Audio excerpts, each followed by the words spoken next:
Selanjutnya saya akan menjelaskan tentang statistik non-parametrik. Yang pertama, pengertian statistik non-parametrik disebut juga statistik bebas sebaran. Statistik non-parametrik dapat digunakan pada data yang memiliki sebaran normal atau tidak. Umumnya digunakan pada jenis data nominal dan ordinal. Lalu masuk ke jenis-jenis data. Yang pertama, data nominal. Data nominal adalah data yang hanya dapat digolongkan atau dikategorikan. Contohnya, gender, keputusan konsumen, dan nama. Yang kedua ada data ordinal. Data ordinal adalah data yang selain digolongkan atau dikategorikan, data tersebut dapat di-ranking atau diperingkat. Biasanya dalam bentuk skala Likert, contoh preferensi ukuran. Selanjutnya data interval. Data interval adalah data yang secara alami berupa angka atau numerik yang mempunyai jarak yang sama antar data angkanya tetapi mempunyai nilai nol absolut atau mutlak. Contoh temperatur dan nilai ujian. Yang terakhir ada data rasio. Data rasio adalah data yang secara alami berupa angka atau numerik yang mempunyai jarak antar data sama dan mempunyai nilai nol mutlak. Contoh berat, panjang, dan volume. Lalu ada keunggulan dari statistik non-parametrik. Yang pertama, perhitungannya dapat dilaksanakan dengan cepat dan mudah sehingga hasil penelitian segera dapat disampaikan. Yang kedua, metodenya tidak memerlukan dasar matematika serta statistika yang mendalam. Yang ketiga, uji-uji pada statistik non-parametrik dapat diterapkan jika kita menghadapi keterbatasan data yang tersedia. Misalnya jika data telah diukur menggunakan skala pengukuran yang lemah atau nominal atau ordinal. Yang terakhir, efisiensi statistik non-parametrik lebih tinggi dibandingkan dengan metode parametrik untuk jumlah sampel yang sedikit. Lalu kelemahan. Yang pertama, jika asumsi uji statistik parametrik terpenuhi, penggunaan uji non-parametrik meskipun lebih cepat dan sederhana akan menyebabkan pemborosan informasi. Yang kedua, jika jumlah sampel besar, tingkat efisiensi non-parametrik relatif lebih rendah dibandingkan dengan metode parametrik. Lalu yang terakhir, statistik non-parametrik tidak dapat dipergunakan untuk membuat prediksi atau peramalan. Lalu langkah-langkah umum uji non-parametrik. Yang pertama, pilih tarif signifikan. Taraf signifikansi adalah batas toleransi kesalahan dalam menolak H0. Umumnya digunakan jika alfa sama dengan 0,05, maka 5% resiko kesalahan. Dan jika alfa sama dengan 0,1, berarti 1% resiko kesalahan atau lebih ketat. Maknanya, jika alfa sama dengan 0,05, berarti kamu menerima resiko untuk menyimpulkan ada perbedaan padahal sebenarnya tidak ada. Yang kedua, tentukan H0 dan H1. H0 atau hipotesis 0 ialah pernyataan awal yang dianggap benar sampai terbukti sebaliknya. Biasanya menyatakan tidak ada perbedaan atau tidak ada efek. Yang kedua, H1 atau hipotesis alternatif ialah pernyataan yang ingin dibuktikan, menyatakan adanya perbedaan, efek, atau perubahan. Contoh, jika kamu ingin menguji apakah rata-rata gaji dosen lebih dari 5 juta, yang berarti H0 yaitu mu sama dengan 5 juta dan H1 yaitu mu lebih besar dari 5 juta. Lalu hitung statistik uji. Statistik uji adalah nilai yang digunakan untuk membandingkan data sampel dengan hipotesis. Rumusnya tergantung pada jenis uji yang digunakan. Yang pertama, uji Z jika populasi diketahui atau N besar, uji T jika populasi tidak diketahui dan N kecil, uji X kuadrat atau F untuk varian atau hubungan antar variabel. Contoh, uji rata-rata satu sampel dengan rumus berikut ini. Selanjutnya, bandingkan dengan nilai kritis atau p-value. Yang pertama, metode nilai kritis. Bandingkan nilai statistik uji dengan nilai kritis dari tabel distribusi, yaitu Z, T, X kuadrat, F. Jika T hitung lebih besar dari T tabel, tolak H0-nya. Jika T hitung lebih kecil sama dengan T tabel, maka gagal tolak H0. Yang kedua, metode p-value. Jika p-value lebih kecil dari alpha, maka tolak H0, dan jika p-value lebih besar sama dengan alpha, maka gagal tolak H0. Lalu ambil keputusan dan interpretasi hasil. Berdasarkan langkah 4, tolak H0 artinya ada cukup bukti bahwa H1 benar atau terdapat perbedaan atau pengaruh. Gagal menolak H0 artinya tidak cukup bukti untuk menyatakan H1 benar atau tidak ada perbedaan atau pengaruh yang signifikan. Yang ketiga, contoh interpretasi. Hasil uji T menunjukkan p-value sama dengan 0,03 lebih kecil dari 0,05, maka H0 ditolak. Artinya rata-rata tinggi siswa laki-laki berbeda secara signifikan dari 165 cm. Lalu kita masuk ke contoh soal. Seorang guru mengklaim bahwa rata-rata tinggi siswa di kelasnya adalah 170 cm. Untuk menguji klaim ini, diambil sampel acak 15 siswa. Diperoleh rata-rata sampel cm dan simpangan baku sampel cm. Uji klaim guru pada taraf signifikansi atau uji dua arah. Cara menjawabnya yang pertama, tentukan H0 dan H1.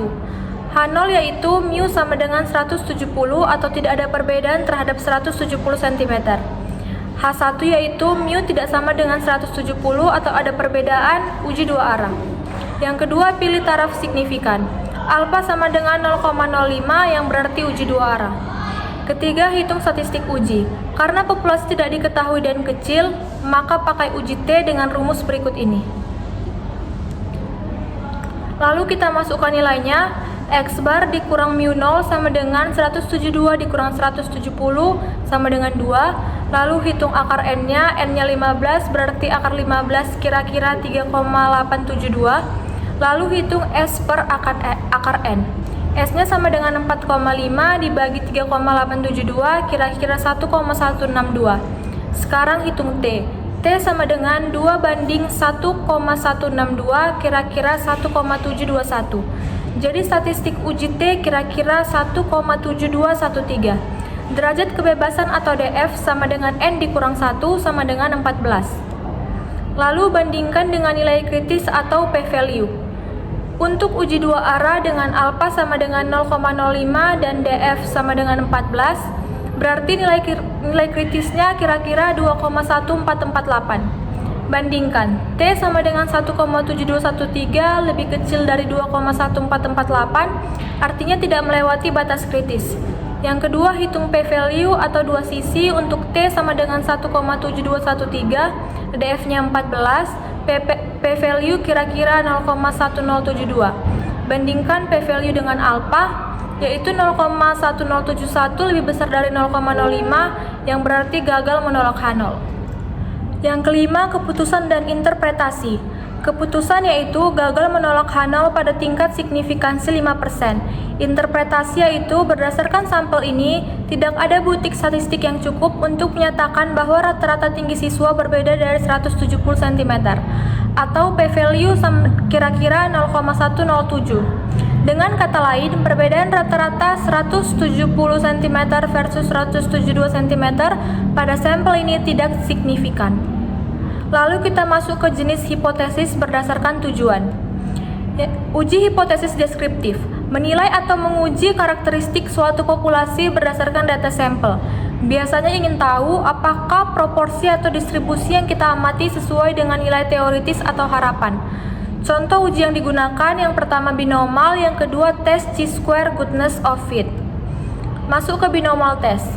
Kasusnya dari 100 orang, 60 menyukai produk A, apakah proporsi tidak sama dengan 50%?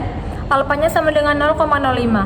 Datanya N sama dengan 100, K sama dengan 60, P0 sama dengan 0,5.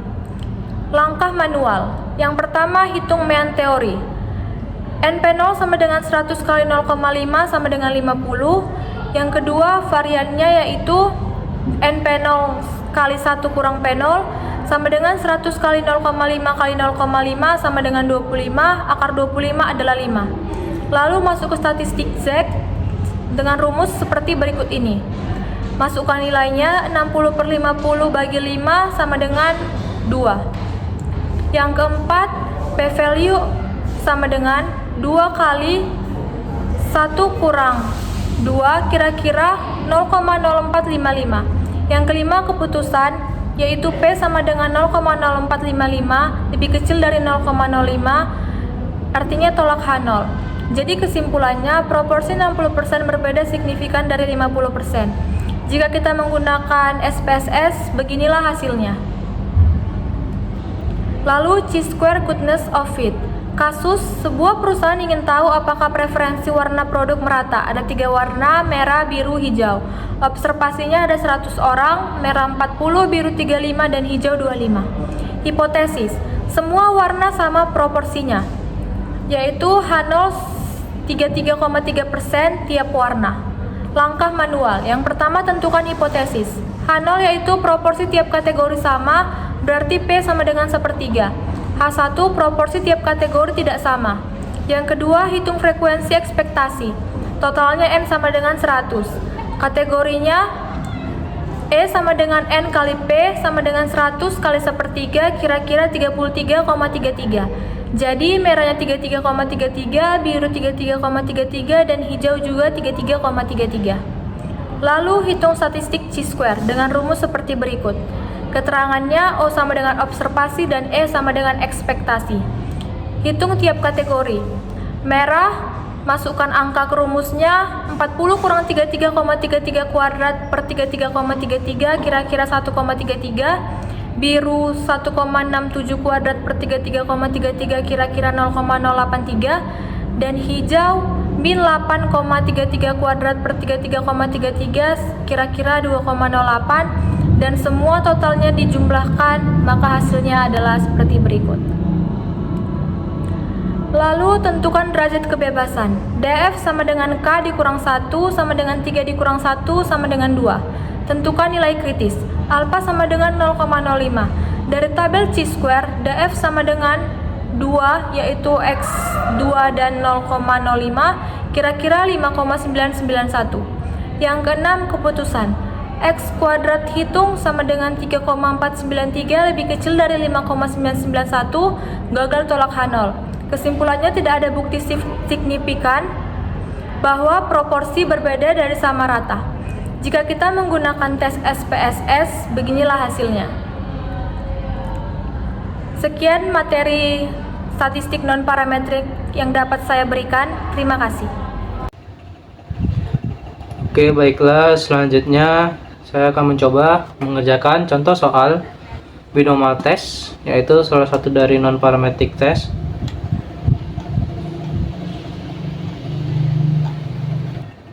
Jadi di video kali ini saya menggunakan contoh soal sebelumnya,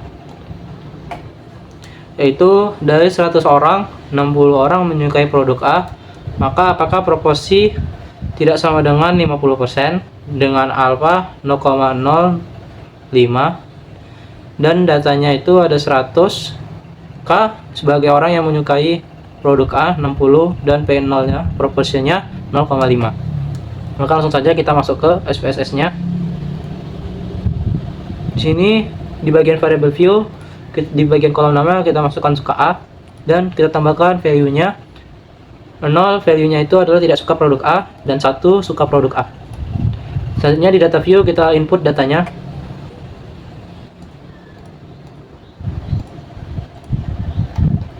Karena tadi yang suka produk A itu ada 60, maka kita input sampai 60 dan sisanya 40 itu tidak suka produk A. Setelah kita input, kita klik analyze. Kemudian kita cari non-parametric test, legacy dialog, dan binomal. Di sini kita masukkan variabel suka A-nya itu ke test variable list. Jangan lupa test proportionnya itu 0,50. Kita klik OK. Maka di sini sudah kita dapatkan hasil output binomal testnya. Ada dua grup ya. Di sini grup pertama itu suka produk A dan tidak suka produk A. N adalah jumlah sampel 60 dan untuk yang suka produk A, dan 40 untuk grup 2 yang tidak suka produk A. Tujuan dari uji ini adalah untuk menentukan apakah proporsi yang diamati 0,660 secara signifikan berbeda dari proporsi teoritis 0,50. Nilai signifikansinya exact to tail-nya 0,057. Jika signifikansi 0,05, jika signifikansinya standar, maka H0-nya ditolak dan proporsi sampel berbeda secara signifikan dari proporsi teoritis. Tapi jika signifikansinya itu lebih besar dari 0,05, maka H0 diterima dan proporsi sampel tidak berbeda secara signifikan dari proporsi teoritis. Maka berdasarkan hasil ini, nilai p-value adalah 0,057 atau lebih besar dari 0,05. Maka kesimpulannya adalah hipotesis 0 diterima. Ini berarti bahwa proporsi orang yang menyukai produk A 60% tidak berbeda secara signifikan secara statistik dari proporsi yang dihipotesiskan 50%. Meskipun secara deskriptif proporsi yang suka 60 lebih besar daripada yang tidak suka 40 orang, perbedaan ini tidak cukup kuat untuk dinyatakan signifikan pada tingkat signifikansi 0,05. Baiklah, selanjutnya di sini saya akan mencoba mengerjakan contoh soal non parametrik, yaitu chi-square goodness of fit. Di sini saya menggunakan contoh kasus sebuah perusahaan ingin tahu apakah preferensi warna produk mereka merata. Ada 3 warna, yaitu merah, biru, dan hijau.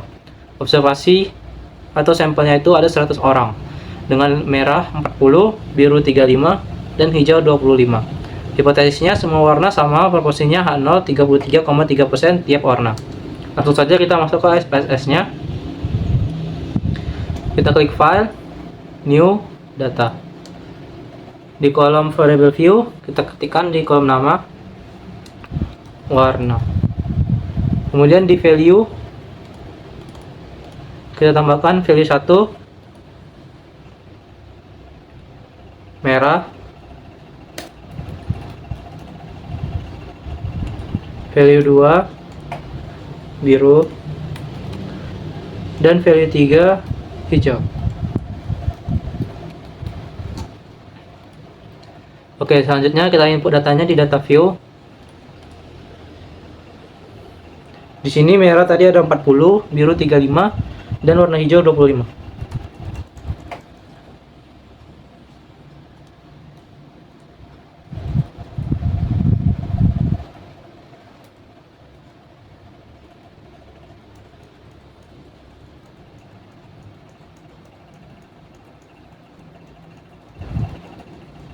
Oke, jika sudah kita input datanya, selanjutnya kita klik Analyze. Kemudian kita cari Non-Parametric Test, Legacy Dialog. Kita klikkan Chi-square. Kita masukkan warna ini ke kolom Test Variable List. Kemudian kita klik OK. Maka di sini kita langsung dapat hasil outputnya, Chi-square test, frekuensi, warna. Di sini ada observe N, yaitu jumlah aktual responden untuk setiap warna, dan expected N, yaitu frekuensi yang diharapkan jika diasumsikan bahwa semua kategori memiliki proporsi yang sama. Karena totalnya ada 100 dan ada 3 kategori, maka frekuensi yang diharapkannya itu adalah 33,3. Dan residual. Di sini residual adalah selisih antara observe N dan expected N. Selanjutnya tes statistik. Di data ini kita dapatkan nilai signifikansinya 0,174, Chi-square-nya 3,500. Penjelasannya, hipotesis yang diuji H0 proporsi responden untuk setiap warna merah adalah sama, warna biru juga sama, dan hijau juga sama, yaitu 33,3%. Karena 0,174 lebih besar dari 0,05, maka hipotesisnya H0 dapat diterima. Kesimpulannya, tidak ada perbedaan signifikan secara statistik antara frekuensi responden yang memilih warna merah, biru, dan hijau. Meskipun secara aktual merah 40 paling banyak dipilih, perbedaan ini tidak cukup besar untuk menyimpulkan bahwa proporsi pilihan warna masyarakat benar-benar berbeda dari satu sama lain pada tingkat keyakinan 95%. Statistika, uji hipotesis komparatif, dan uji hipotesis asosiatif beserta case problemnya. Uji hipotesis komparatif digunakan untuk membandingkan 2 atau lebih kelompok atau variabel dalam rangka mengetahui apakah ada perbedaan yang signifikan antara kelompok-kelompok tersebut. Terdapat 2 model komparatif, yaitu komparatif antara 2 sampel dan komparatif antara lebih dari 2 sampel atau K-sampel. Selanjutnya, setiap model komparatif, sampel dibagi menjadi 2 jenis, yaitu sampel yang berkolaborasi dan sampel yang tidak berkolaborasi disebut dengan sampel independen. Jenis-jenisnya, uji sampel independen, yang pertama Mann-Whitney U-test, yang kedua Kruskal-Wallis test. Adapun uji sampel berpasangan, yang pertama uji Wilcoxon-Signit-Rank, dan yang kedua uji Friedman dan uji Cochrane. Uji lainnya yang umum digunakan yaitu uji Chi-square. Ciri-cirinya harus menyatakan hubungan, harus berhubungan dengan ilmu, harus sesuai dengan fakta dan bisa menerangkan fakta, serta harus dapat diuji dan sederhana. Langkah-langkah uji komparatif: merumuskan hipotesis H0 atau hipotesis 0, tidak ada perbedaan antar kelompok. H1 ada perbedaan antar kelompok. Menentukan taraf signifikansi atau alfa, biasanya 0,05 atau 0,01. Memilih jenis uji statistik yang sesuai berdasarkan jumlah kelompok, hubungan data, dan distribusi data. Menghitung nilai statistik uji bisa pakai rumus atau software seperti SPSS, Excel, dan sebagainya. Menentukan daerah kritis atau nilai P atau P-value bandingkan dengan taraf signifikansi. Rumus t-test, uji Mann-Whitney U-test yaitu gabungkan semua data dari kedua kelompok lalu urutkan ranking dari nilai terkecil ke terbesar. 2. Hitung jumlah peringkat untuk masing-masing kelompok. R1 jumlah ranking kelompok S1, R2 jumlah ranking kelompok 2. Kemudian hitung nilai U1 dan U2 dengan rumus U1 sama dengan N1 kali N2 ditambah N1 buka kurung N1 tambah 1 tutup kurung per 2 dikurang R1. Begitupun untuk U2. Kemudian ambil nilai U yang lebih kecil sebagai statistik uji. U sama dengan min U1 kali U2. Rumus umum chi-square X kuadrat sama dengan sigma OI dikurang EI kuadrat per EI, di mana OI merupakan frekuensi observasi atau frekuensi nyata dari data, EI frekuensi harapan atau ekspektasi, sigma adalah jumlah seluruh kategori. Hasil X kuadrat dibandingkan dengan nilai kritis X kuadratable pada taraf signifikan tertentu, A misalnya 0,05. Contoh soal uji Mann-Whitney U. Seorang peneliti ingin mengetahui apakah terdapat perbedaan tingkat stres antara pegawai bagian administrasi dan pegawai bagian keuangan. Jadi di data ada administrasi dan keuangan di mana nilai administrasi adalah 15, 18, 20, 22, dan 24. Kemudian nilai pada keuangan terdapat 10, 12, 14, 16, dan 18. Langkah pertama, tentukan hipotesis. H0 tidak ada perbedaan tingkat stres antara kedua bagian. H1 ada perbedaan tingkat stres antara kedua bagian. Taraf signifikansinya alfa sama dengan 0,05. Langkah kedua, gabungkan semua data dan beri ranking. Gabungkan semua nilai yang ada pada tabel sebelumnya, yaitu 10, 12, 14, 15, 16, 18, 20, 22, dan 24. Karena ada nilai 18 muncul dua kali, kita beri rata-rata ranking untuk nilai yang sama. Kemudian pada tabel berikutnya untuk ranking 1, 2, 3, dan 5 serta ranking 6 terdapat kelompok keuangan, selebihnya diraih oleh administrasi. Jadi langkah ketiganya, jumlahkan ranking tiap kelompok. Adapun administrasi 4, 6,5, 8, 9, dan 10. Hasilnya 37,5. Sedangkan keuangan 1, 2, 3, 4, dan 6,5. Jadi hasilnya 17,5. Langkah keempat, hitung nilai U untuk masing-masing kelompok. Seperti yang saya bilang sebelumnya bahwa rumusnya yaitu U1 sama dengan N1 kali N2 ditambah N1 buka kurung N1 ditambah 1 tutup kurung per 2 dikurang R1. Begitupun untuk U2. Dengan N1 sama dengan N2 sama dengan 5. Jadinya kita masukkan aja U1-nya sama dengan N1-nya 5, N2-nya 5 ditambah N1-nya 5, N1 5 tambah 1 6 per 2 dikurang R1. R1-nya adalah 17,5. Jadi 25 tambah 15 dikurang 17,5 hasilnya 22,5. Untuk U2 kurang lebih pengerjaannya sama. Jadi hasil untuk U2 adalah 25 tambah 15 dikurang 37,5 sama dengan 2,5. Jadi nilai U adalah 2,5. Langkah kelima, tentukan nilai krisis U. Dari tabel U Mann-Whitney, alfa sama dengan 0,05, dua arah N1 sama dengan N2 sama dengan 5, maka U kritisnya adalah 2. Langkah keenam atau keputusannya, U dihitung 2,5, U tabel dihitung 2. Karena U hitung lebih besar dari U tabel, maka H0 diterima. Tidak ada perbedaan signifikan antara kelompok keuangan dan administrasi. Uji hipotesis asosiatif non-parametrik digunakan untuk mengetahui hubungan antar dua atau lebih variabel tanpa mengasumsikan distribusi normal pada data. Cocok digunakan bila data berskala nominal atau ordinal, data tidak berdistribusi normal, ukuran sampel sampel kecil terdapat data ekstrim atau outlier. Ciri-ciri uji non-parametrik yaitu aspek, skala data, non-parametrik, nominal atau ordinal. Distribusi data tidak harus normal, nilai statistik berdasarkan ranking atau frekuensi, tujuan mendeteksi hubungan atau perbedaan tanpa asumsi distribusi. Jenis-jenis berdasarkan skala data. Skala variabel X dan Y, nominal X nominal, uji yang digunakan chi-square, Fisher, curve, kontingensi, lambda. Tujuannya, hubungan antar kategori.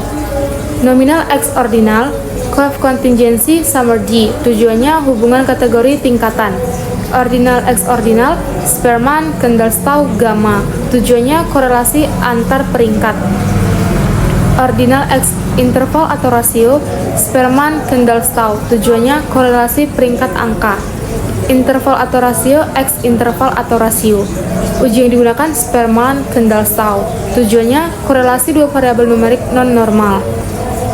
Nominal lebih besar dua variabel X nominal. Analisis log linear. Tujuannya hubungan multivariat kategori. Langkah umum uji hipotesis asosiatif non-parametrik.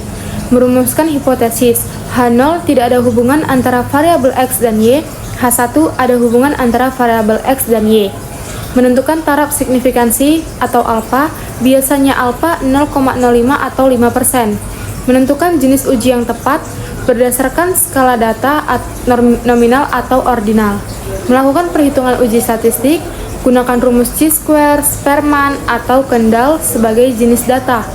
Menentukan p-value atau nilai kritis, membuat keputusan jika p-value lebih kecil alfa maka tolak H0, artinya ada hubungan signifikan. Jika p-value lebih besar alfa maka gagal tolak H0, artinya tidak ada hubungan signifikan. Terakhir, menarik kesimpulan dan interpretasi hasil.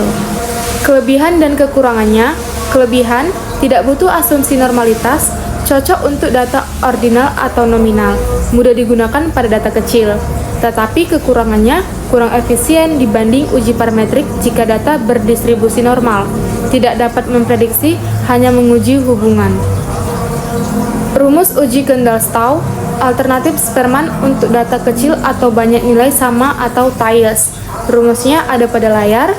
Kemudian Cramer's V, mengukur kekuatan hubungan antar dua variabel nominal. Adapun rumusnya ada pada layar juga. Kita masuk pada studi kasus menggunakan SPSS.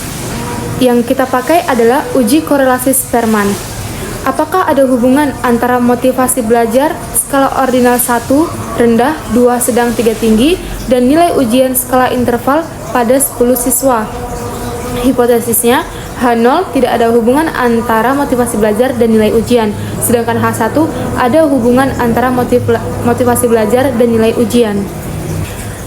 Jadi, pada tabel data terdapat motivasi 1 rendah, 2 sedang, 3 tinggi. Di mana pada nomor 1 3, 22, 31, 43 dan seterusnya, dan nilai ujiannya yaitu 85, 70, 60, 88 serta seterusnya. Nah, langkah analisis di SPSS-nya yaitu masukkan data 2 kolom motivasi nilai, menu analyze, correlate, kemudian bivariate. Pindahkan kedua variabel ke kotak variables. Centang Spearman pada correlation coefficient. Klik OK, lalu lihat output. Inilah hasil dari SPSS yang telah kita cari, bahwa pada nomor 1 motivasi terdapat tinggi dan nilai 85, pada nomor 2 sedang dengan nilai 70, nomor 3 rendah dengan nilai 60, begitupun seterusnya. Jadi, hasil dari contoh dan output SPSS, Spearman Rho sama dengan 0,944, sedangkan signifikan p-value 0,000 sekian. Kalau kita lihat dari output SPSS-nya yang sebelumnya, signifikannya adalah kurang dari 0,001. Jadi interpretasinya adalah arah hubungan positif, Rho lebih besar dari 0, semakin tinggi motivasi, semakin tinggi nilai. Kekuatan hubungan sangat kuat, Rho sama dengan 0,95. Signifikansi P lebih kecil dari 0,05, bahkan jauh lebih kecil dari 0,01. Hubungan signifikan secara statistik. Kesimpulannya, tolak H0, yaitu terdapat hubungan positif yang sangat kuat dan signifikan antara motivasi belajar dan nilai ujian pada sampel ini. Terakhir, uji korelasi Spearman dilakukan untuk menguji hubungan antara motivasi belajar ordinal dan nilai ujian interval. Hasil menunjukkan koefisien korelasi Spearman sebesar ρ 0,944 dengan P lebih kecil dari 0,001. Karena P lebih kecil dari 0,05, dapat disimpulkan bahwa terdapat hubungan positif yang sangat kuat dan signifikan antara motivasi belajar dan nilai ujian. Artinya, siswa dengan motivasi belajar lebih tinggi cenderung memperoleh nilai ujian yang lebih tinggi. Terima kasih. Baiklah, selanjutnya di video kali ini saya akan mencoba mengerjakan contoh soal correlation non-parametric menggunakan SPSS. Jadi di sini saya menggunakan data sebelumnya. Terdapat 10 responden dari data tersebut dan terdapat motivasi dan juga nilai ujian. Motivasinya ini ada 3 value 1 rendah, 2 sedang, dan 3 tinggi. Langsung saja kita masuk ke SPSS-nya. Klik file, new data. Kemudian di kolom variable view, di kolom nama, kita masukkan motivasi. Selanjutnya desimalnya kita nolkan. Di value kita tambahkan 1 rendah. Kita add. Kemudian 2 sedang, dan 3 tinggi. Selanjutnya kita masukkan nilai ujian.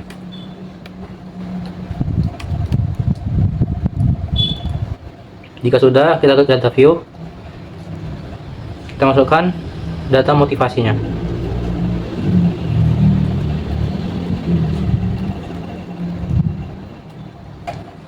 Selanjutnya kita input data nilai ujiannya.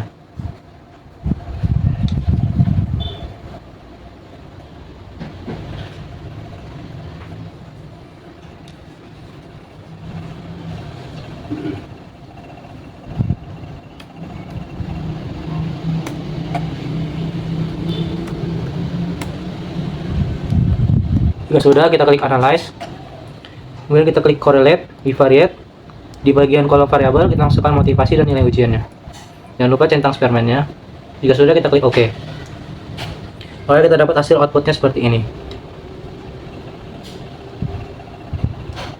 Selanjutnya, di sini kita dapat hasil outputnya, yaitu ada 2 hasil output. Yang pertama, korelasi Pearson parametrik, dan output korelasi Spearman non parametrik.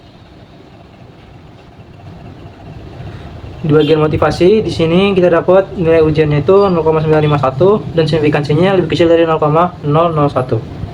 Angka ini menunjukkan adanya hubungan yang sangat kuat dan positif antara motivasi dan nilai ujian. Korelasi positif berarti semakin tinggi motivasi, maka semakin tinggi pula nilai ujian yang diperoleh, dan sebaliknya. Nilai 0,951 sangat mendekati 1, menunjukkan hubungan yang hampir sempurna. Signifikansinya ini, p-value-nya ini sangat kecil. Lebih kecil dari 0,05, maka dapat menyimpulkan bahwa korelasi tersebut signifikan secara statistik.